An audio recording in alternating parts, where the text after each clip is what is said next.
Hello and welcome to Sports Talk, a wrap-up of the spring sports season at East Brunswick High School. Hi, I'm Ken Saroka, and I'm joined in studio by Chris Yannazzo, the Supervisor of Athletics for the East Brunswick Public Schools. And Chris, I guess this is kind of an in-between season for you now that we're done. It's graduation tomorrow down in Trenton, but the spring season's closed, and now you're kind of turning the page on the calendar for you and getting ready for the fall. Right, so the official summer season started about June 10th. That was the open season for all sports to be able to work with their athletes. So the spring season, like you said, is officially done. Now all coaches and athletes are preparing for that next season that they have, whatever come about, whether it be fall, winter, or the next spring.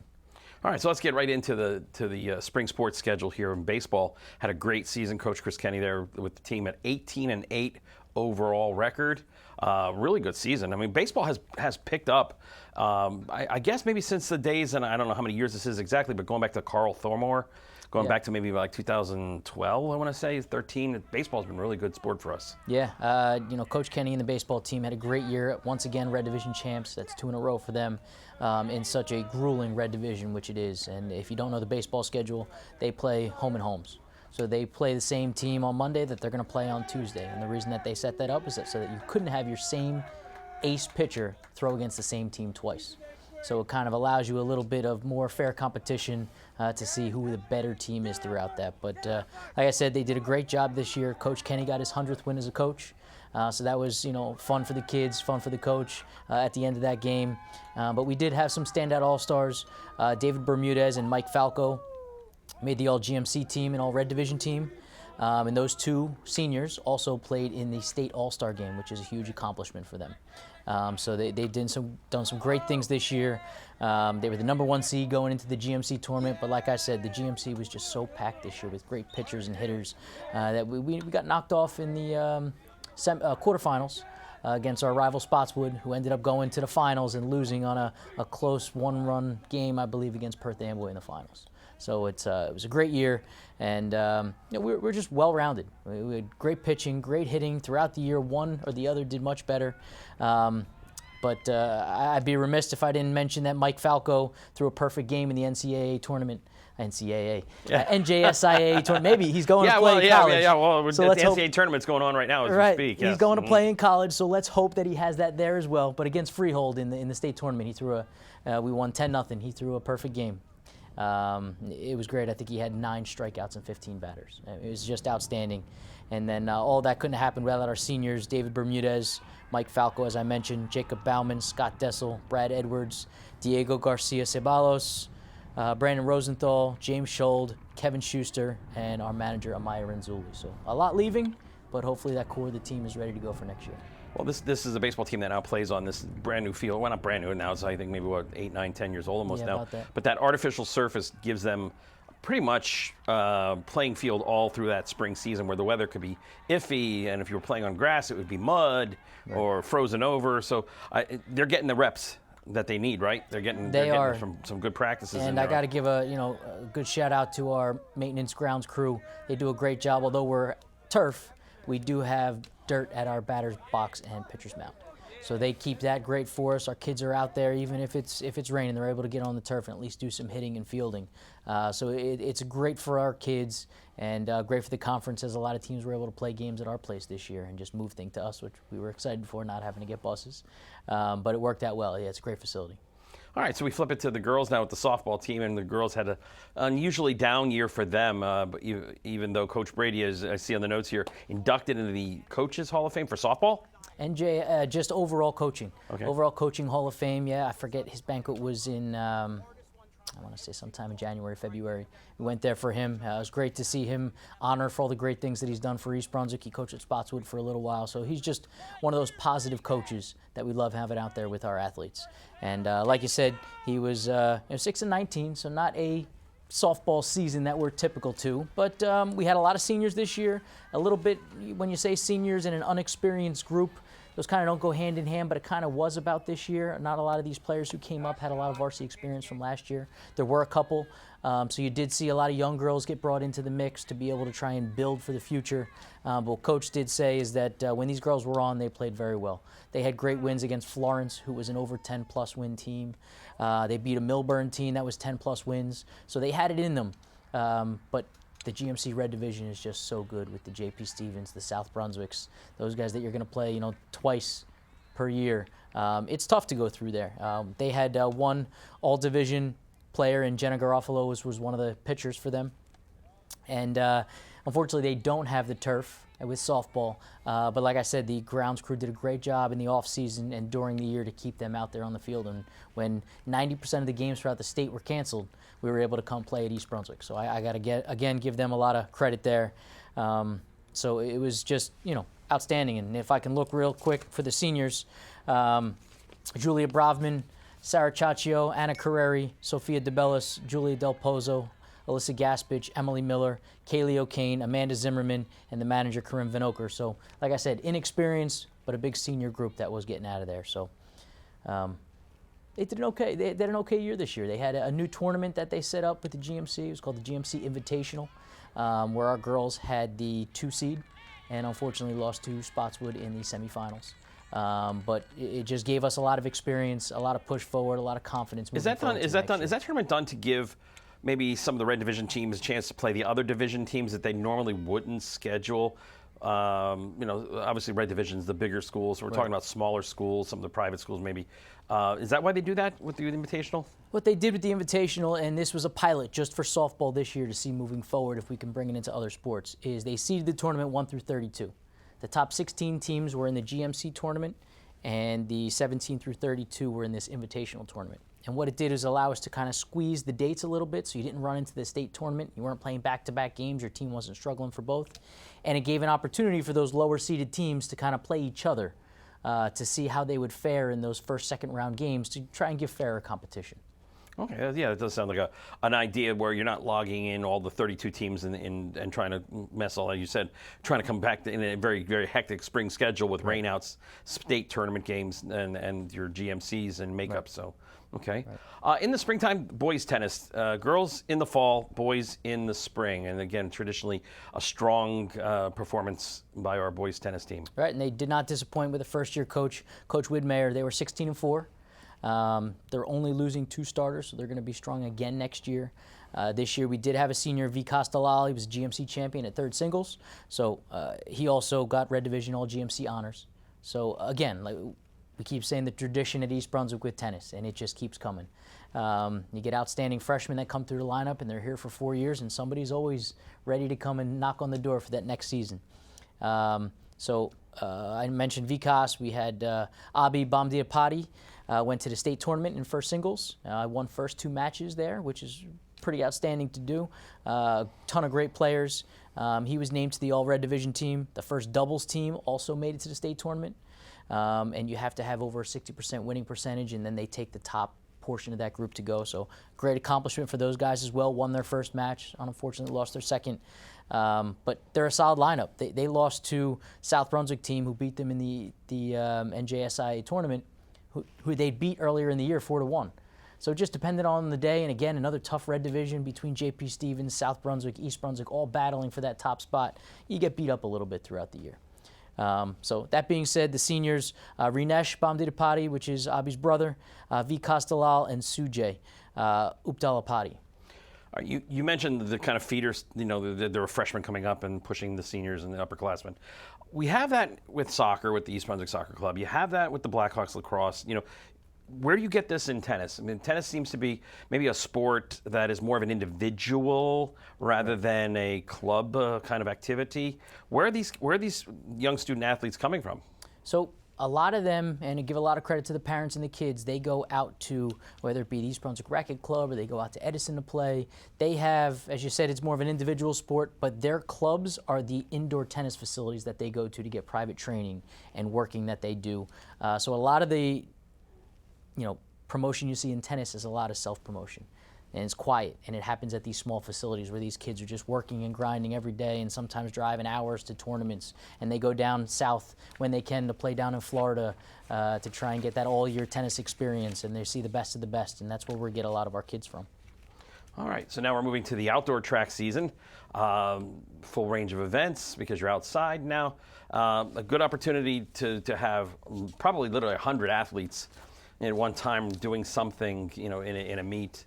or in a series of meets. How did our boys track team do this year? So our boys track team, again, outstanding year. This is another program that has really built our spring track program. And what we did is start a couple of years ago was the East Brunswick Invitational. The coaches in the Booster Cub really steam-headed this one, where they were trying to get as many teams to East Brunswick to show off our facilities, allow our teams to compete, and show off really how good we are in a relay event. We had an outstanding year, invitational. There were over 30 teams there. So you can imagine the stadium, the lower turf, everywhere was just packed with athletes. It was a great day.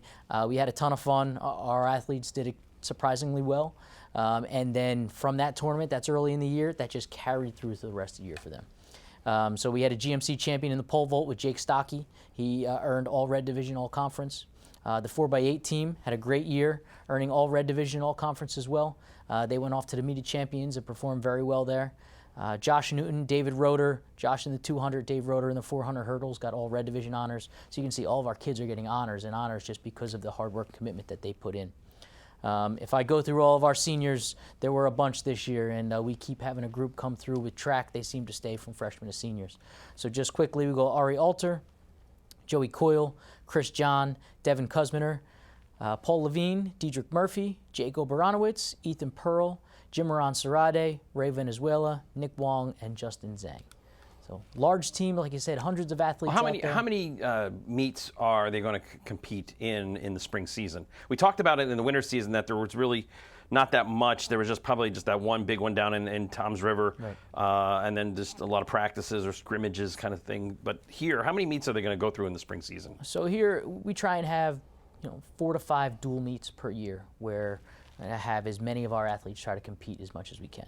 On the weekends is where we go to the more individualized, the more championship-style meets, is where we're going to send our top 2-3 kids in each event to go there and try to perform their best. So during the week we get our dual meets, and on the weekends we try to go to the big invitationals to give our kids as much exposure as we can to the rest of the state. All right, and now the girls' side of the Coach Sundberg and the girls' track team. Sure, again, so another group of wonderful athletes out there in the springtime. Absolutely, and another great season. Just like the boys, we had multiple school records broken throughout the year, here and there. So we're just seeing our kids buying into the track program and the coaches with Coach Sundberg and Coach D. And this is, another great group. We had some great accomplishments, all Red Division. Tori Constantine, Deirdre O'Toole, Chanel Coleman, Kayla Newton, Gabby McSweeney, Chelsea Stockey, Angelina Martinez, and Gabby Deneau, all Red Division honors. Now we go to all Red Division and GMC, was Tori Constantine, Chanel Coleman. And out of those two, Chanel was a sectional champion and GMC champion in the 100, and Tori was a sectional champion in the hurdles as well. So we have a lot of great things out there. Sectional champs, don't want to forget our 4x100 meter relay. Not only were they sectional champs, they took 4th in the entire state. Those girls were Chanel Coleman, Angelina Martinez, Deirdre O'Toole, and Tori Constantine. So again, so many accomplishments out there. These girls, again, work terribly hard as much as the boys do, and it's just a grind from year to year, from season to season, from winter to spring track. They run and compete, and the coaches have a great workout program for them. So before I forget, I'll go through our girl seniors: Chanel Coleman, Tori Constantine, Asma Diallo, Carly Giletti, Amaya Jernigan, Gabby McSweeney, Lori Mose, Sam Proya, Chelsea Stockey, and Tiana Vaca. So another large group. Is there a program at what grade level do we start with the track program? We do have an 8th grade program, but what the rec community has done is they've started now a rec track and field program. So it's getting the kids involved earlier, and they're not running and competing, but they're teaching about all the events, the hurdles, the jumps, whatever they can do out there, getting them a little bit of running for, 1, their cardiovascular endurance, and 2, to just open their eyes a little bit of what track has for offer to them later in the years. And that's summertime or springtime or after school? I mean, where does this take place? They do that quite a bit. The rec program, I want to say they run that through the spring season. They run cross country in the fall. So they try and piggyback a little bit on our program so that these young kids can get used to what we're doing at the next levels.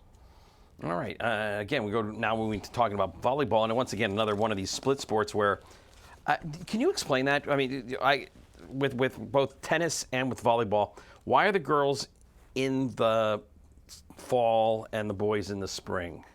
So the only way I can really think about it logically is facilities. Most schools have one gym. So how would you have the boys and the girls practicing in one gym? Now you say basketball kind of runs into the same the same deal. But that's the only thing I can really think about is maybe schools are rough on their facilities, and they have with tennis courts, you usually only have 6 tennis courts. And, when you're having everybody out there competing, it would be tough to have the boys and girls at the same time down there. Are there enough coaches? I'm sure we'd be able to run find both at coaches the to same make time? them run absolutely at the same time. I remember, and I don't know, I don't think it was in New Jersey, but I do think there was a state that had, again, split these up, and somebody was suing somebody because the girls' season was in the spring, which is after, obviously, when an athlete would commit to a university or have the opportunity to showcase when they're filling out their applications and resumes and sending them out. And then that was the problem, is that, why did you split that up? And that group felt neglected. And the reason I why I asked about coaches was that the response given, I think, was the fact that there was not enough volleyball coaches or not enough specialized coaches, so that sport had to be split up. And I remember for the longest time we had pretty much the same people coaching both volleyballs. I mean, we had. You're right, we do. But I think if we had it in the same season, we probably could make it work.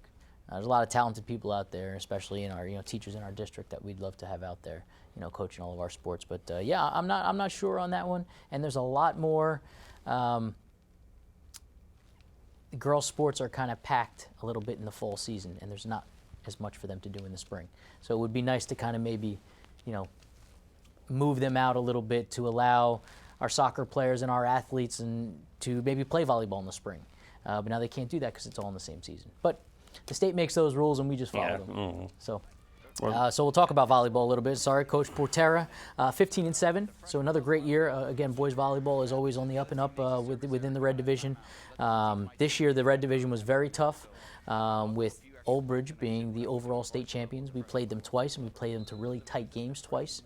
So it just shows how good our team was. We just had to battle week in and week out with all these great teams. Red Division.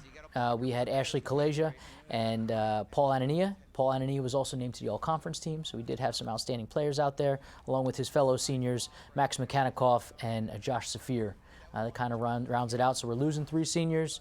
We're a pretty young program, and again, Coach Portera is looking to continue to build on that and bring East Brunswick back up to the top. Think about the popularity. I can remember 19 years ago, I was actually working the state tournament, and I think it was at the College Avenue gym, and we were in it, and that was the first time that East Brunswick had won it. But back then, there were maybe 30 schools in the entire state that were playing volleyball, and now it has picked up, where the intensity in every region, whether it's South Jersey, Central Jersey, North Jersey, you have quality teams all over. Yeah. This is not just a case of 1 or 2 popping up, but this is dozens that could take the title. And most of the competitive teams, very competitive teams, are from Central Jersey.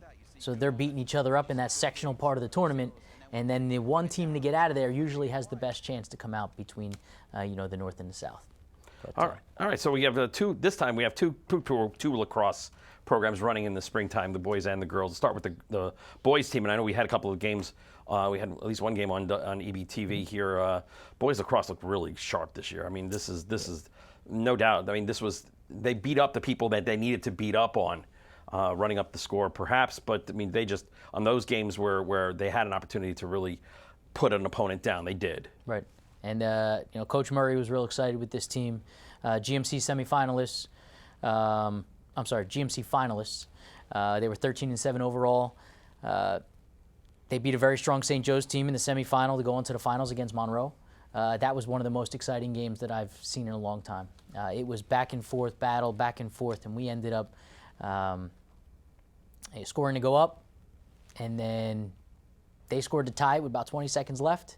And then we ended up losing it in overtime on a ball that just bounced all over the place and happened to land in one of the Monroe sticks in front of our goal, which is just sometimes why you play the game. It's why it happens. It's about the competition, and I think the guys took it well as could be expected, and kind of took that as motivation going into the state tournament where they beat a pretty good Rancocas Valley team, and then went toe-to-toe with Montgomery, who's a perennial powerhouse in lacrosse. In that first half, I want to say it was 5-4. I could be wrong.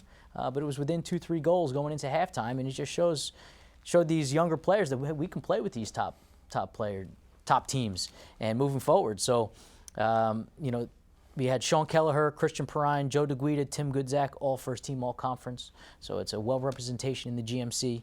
And a bunch of seniors we're going to be missing: Kevin Burns, Robert Duncan, Nick Folletta, Kareem Lachine, Timmy Smith, Jack Salamini, and Christian Tarnowski. So we're losing a bunch, but a lot of the core group is coming back. So Coach, again, is excited for next year, and we'll see what the boys can do. Girls had the kind of on the flip side a down season for them. New coach Kennard, I think it's her first year. Yes, this is her first year. Coach Jamie Kennard, unfortunately, we're 4-13 this year, so not where your wins and losses want to be able to see, but the wins and losses aren't indicative of how the girls played all year. They played, and what Coach said is from day one to the end of the season, saw improvement, saw a lot of teamwork, saw a lot of what she was trying to teach and instill in the girls start to come forward in those end of the games. And that could be seen as when they played South Brunswick in the GMC tournament. They lost to them pretty handily early in the year, and it was a pretty close game in that GMC tournament. So you see, as we move along through the year, Coach is real excited about what's going on. First-team all-conference player Caitlin Robertson, who also scored her 100th point this season, so great accomplishment for her. A younger team, again, like I said, a lot of improvement going on in there. And these seniors that we'll be missing: Caitlin Robertson, Kayla Reardon, Maria Memora, Kristen Maxwell, Jessica Silver, and Emma Whedon. So another big group leaving. Coach is hoping that young group is excited, happy, and hungry to keep working, moving forward. All right, now we move to the more quieter, saner, I guess, world of golf. If you're not playing at Shinnecock, I guess. The boys had a great team, a great season, 12-3. Coach Bo Henning. Bo's still around? He's still around. Still and here? Coaching golf and loving every second of it. He's a great coach. If we can keep him around forever, we will. He does a lot of great things. He gets the most out of his athletes, and this year is a season just for that. He said he started off a little slow, kind of the guys not really gelling as a team as much as golf is an individual sport. You do run team meets as well. 12-3, great record. Towards the end of the year is when they really started picking it up, and they end up being GMC champs and sectional champs. And in the Tournament of Champions, they battled. I want to say the team took second in Group 4, and a lot of that is because they had an outstanding freshman this year. And Bo said he's one of the more special golfers that he's seen in quite a while, and he's coached a lot of great golfers. This kid is only a freshman. He was the GMC champ, sectional champ, group champ, and tied for first in the state with a player from CBA who's I'm pretty sure, getting a full ride to go to South Carolina. That guy's really outstanding. So you can just see where this freshman owns up with the rest of the state and just how good he is. Of course, he had a supporting cast. You can't do it with just one. So he did have Egan McDermott and Brandon Way, were all division players, as well as Arav Patel, who is that freshman I spoke about. And the seniors: Jared Davidson, Ryan Gordon, Joseph Ham, John Jackson, Dan Quay, and Brandon Way. So again, like I said, quiet sport. Can't really go out and watch golf. But they always came back with great stories, and Coach Henning would always let me know about the great accomplishments that we had. So a lot of good things from our boys golf team, and exciting for what the years to come with this outstanding freshman. And the girls also had a good season. Yep. So this year they kind of swapped their record a little bit. This year 9-4.